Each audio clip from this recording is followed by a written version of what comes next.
Warm greetings and soft salutations to all my night owls, dreamers, and stargazers. And welcome to another steamy edition of your favorite late night radio show, Lip Service. The area's hottest spot for lonely hearts, misconnections, and spicy confessions. If sleep eludes you, try taking me to bed, and I'll see if I can't find a way to entertain you. And if the mood moves you, why don't you reach out and touch someone?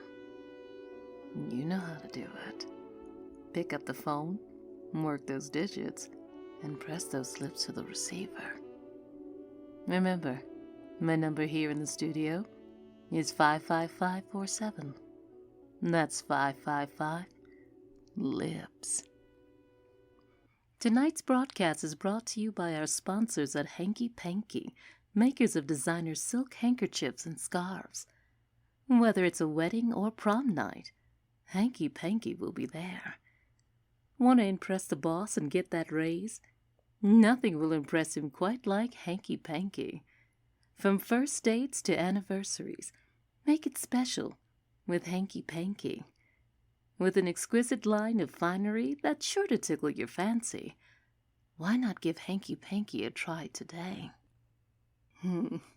I'm sure I will. We'll open up tonight's episode of Lip Service with a misconnection letter, with what the writer calls the true and only one. And they say, "Dear Lip Service, I may be shouting into the void on this one, but if fate, chance, or luck are with me, it won't be in vain. I work a checker job at the local thrifty shop or grocery store, and while the job isn't much, I pride myself in doing my best to be pleasant. But every once in a while, someone has an off day where nothing seems to quite go right. The days when you feel like there's a perpetual rock in your shoe and you're teetering on the edge of a migraine. Those days when you grit your teeth, keep your head down, and try not to watch the clock. I was having one of those days, where it was an endless barrage of complaints and snark. And as my strained smile weakened, so did my patience. Keep your head down and get through the day, I said. When a soft voice asked, "Hey, how are you holding up today?" "It's going well," I replied flatly, scanning the items as fast as I could. "Well, I hope that they don't have you here all day. It's gorgeous out." I know, I let out an audible sigh as I said another 4 hours or so to go, realizing I had broken my own rule about not watching the clock. I was even more irritated. But the soft voice in front of me never wavered in its tone. "Well, if you can catch a nice sunset, the day's not a complete loss, I guess." By the time this was said, I had bagged all the groceries and was ready to send Chatty Cathy on their way. Only when I turned, I was gazing into the warmest brown eyes I'd ever seen. I must have had an expression on my face like I got caught walking out to get the paper naked. I was flushed and slack-jawed. He was beautiful, and I know you're supposed to say handsome, but beautiful was actually the best way to describe him. Gentle cherub face, full doll-like lashes, and a course of voice like honey. I'd probably say more if I weren't already melting into a puddle of embarrassment just writing this. Anyways, by the time I'd realized my grievous mistake, I was handing him his change. He gave me a wink, grabbed his bag, and that was it. I spent the last week and a half completely sick over the encounter. If I'm misreading the situation and it was just an act of kindness, please accept my apology and thank you. But if by chance it was more than that, know that you have been in my thoughts since that day I looked up into your eyes. And if you hear this, I would certainly love a do-over. Yours truly, Mary C. Well, if you're listening, and you happen to be Mary's chestnut-eyed cherub, and you'd like to reach out, give us a call here at the station, and we'll see if we can't make magic happen. 555-5477. That's 555-LIBS. Tonight's weather forecast will see temperatures dip down into the mid to low 40s with an easterly wind gusting 10 to 15 miles per hour. Chance of rain tonight will be hovering around 70%, with a fog alert issued after 5 a.m. Current conditions are 56 degrees, with slight drizzle. Perfect weather to grab a blanket and cuddle up with that special someone. We're going to take a short commercial break, and we'll be back with more lip service letters. So stay close.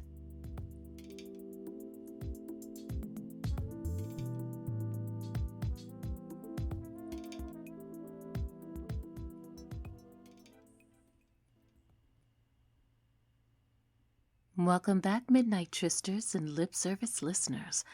Our next passionate pen pal is actually writing in for some love line advice. They write, Dear Lip Service, I'm a 34-year-old man recently divorced, and recently I attended a speed dating event. In all, it was a good experience and gave me a chance to get my feet wet in the dating world again. But by the end of the night, I'd only matched up with 3 women, which was fine as I was genuinely interested in those particular matches.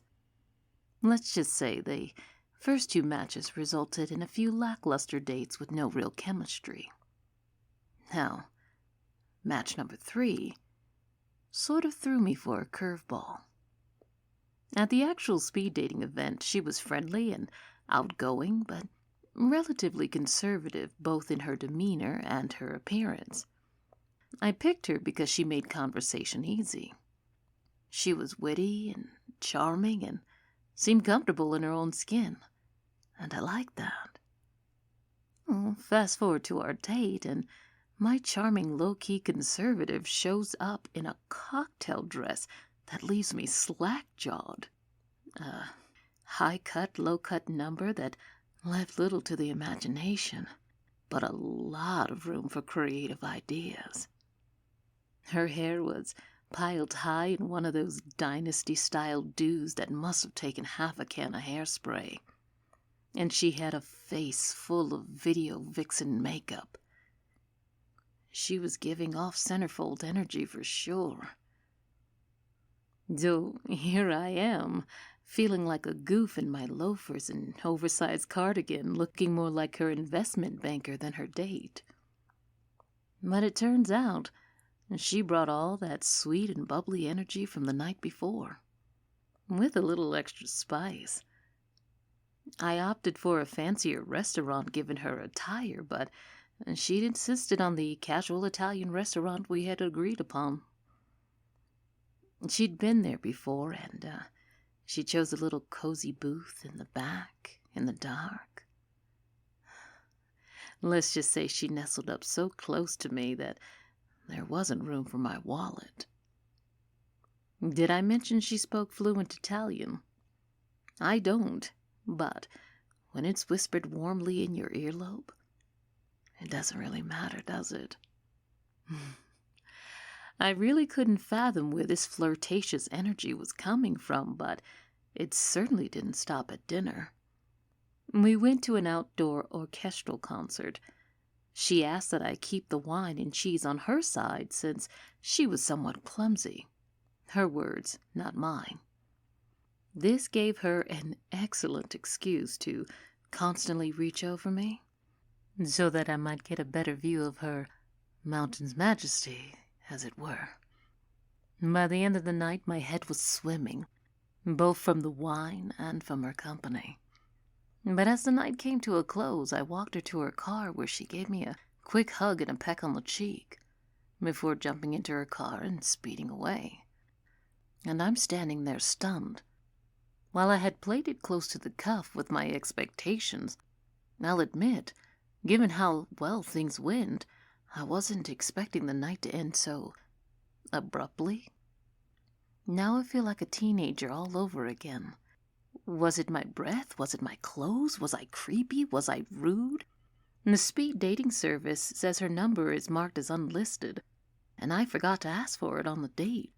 So now the ball's in her court. But I am wondering, does my date lead a double life? Librarian or video vixen? I fell for them both.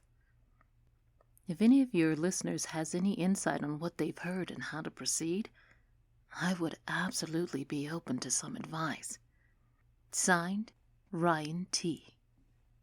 Well, talk about mixed signals.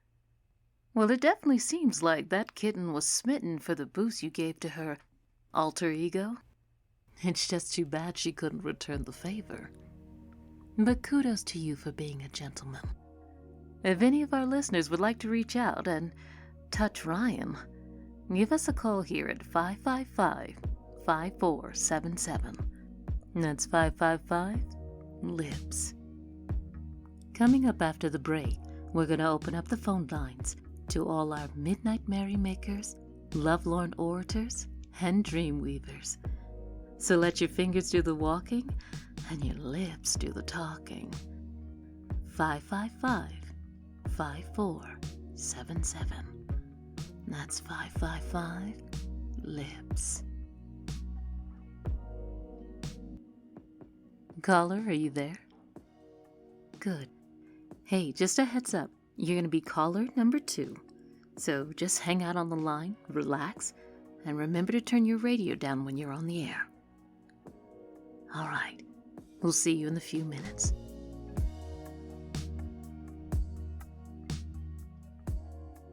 Welcome back to the Cool Kids table. And now it's time to open up the phone lines for a little midnight confessionals. A place to profess your deepest desires, quirky encounters, and heartfelt professions. So if the mood strikes you and you'd like to jump into the queue, simply pick up the phone and dial 555-547. 555-LIPS. We're going to take a call from Tracy. Tracy, are you there? Yes. Great. Well, tell us what your midnight hot dish is.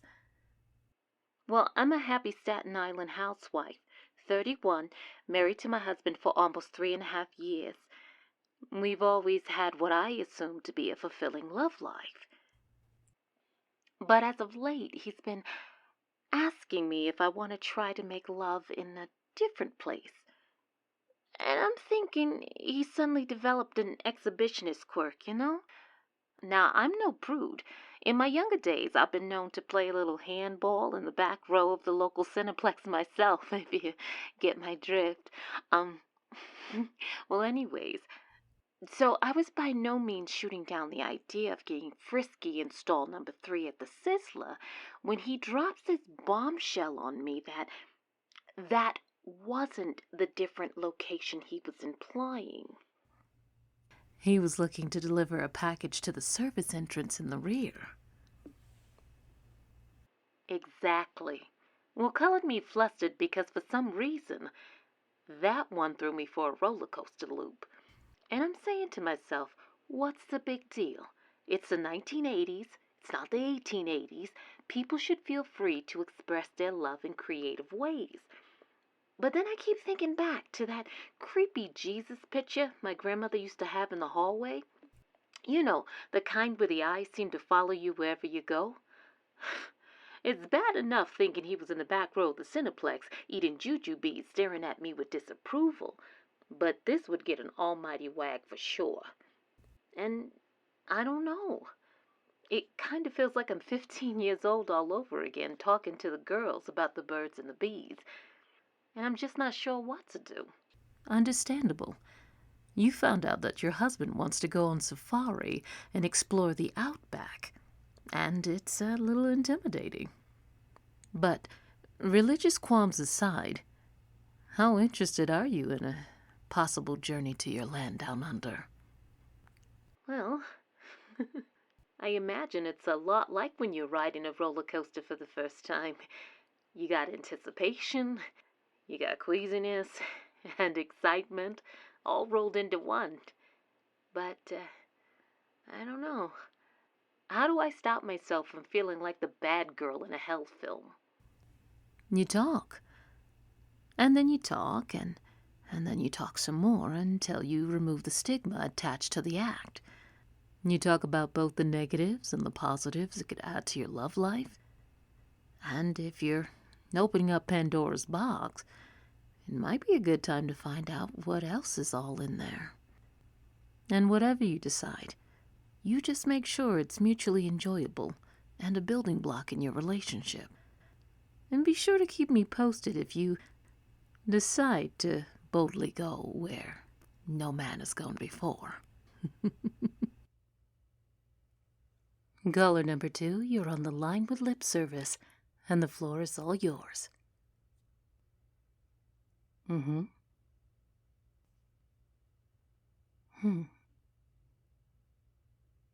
Mm-hmm. So you and your girlfriend have been together for 2 years, and you're still in that sort of puppy love phase where everything is still new and exciting. I love that. But coming up on your anniversary, it seems like you both had surprises to share. Uh-huh. She goes first and proposes swinging, while you bite your tongue on the proposal of marriage. That's kind of tricky. So, let me ask you a question. Outside of this, what are your bedroom antics like?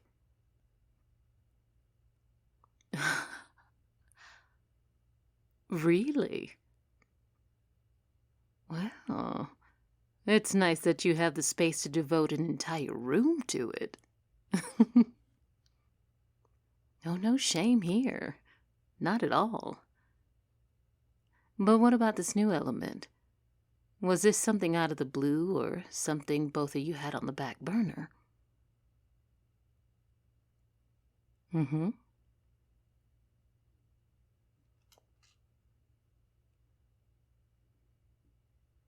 Well, curiosity doesn't sound like a deal breaker. It actually sounds like a conversation starter. But she's not privy to all the information yet. Well, you said you never actually proposed. Why? Well, yeah, she might, but then you would definitively know before you got deeper into the relationship that she was looking to have it open to other partners. On the other hand, if she enthusiastically accepts, you know that she wants to embark on this voyage with her soulmate, and that's you. Well, right now it sounds like you're both trying to build on something without having the blueprints. Why don't you try laying everything out on the table? Your relationship is still in its infancy, and it sounds like both of you are trying to figure out how to please one another. You want to propose to give her a sense of security, and it sounds like she wants to swing so you don't feel tied down. And that's 2 different lanes on the highway, but it seems to me like you're both going in the same direction. And the fact that you both have the same goal of making each other happy, well, that's a great jumping off point. I agree. Why don't you sit down with her and have a little heart-to-heart and see where it goes? Oh, and if you happen to have any tips and tricks on how I can build one of those recreational rooms for myself, I'd love to hear it. Thanks for calling in. Well, it's almost time to bed down and tuck in. You just make sure you pencil me in your little black book for next time. Until then, thanks for keeping me company. Good night. Thank you for listening. If you made it this far and you have a moment, please feel free to leave a like, to leave a comment, to leave a black heart emoji, or to subscribe. And I'll be sure to see you here once again for more audio adventures.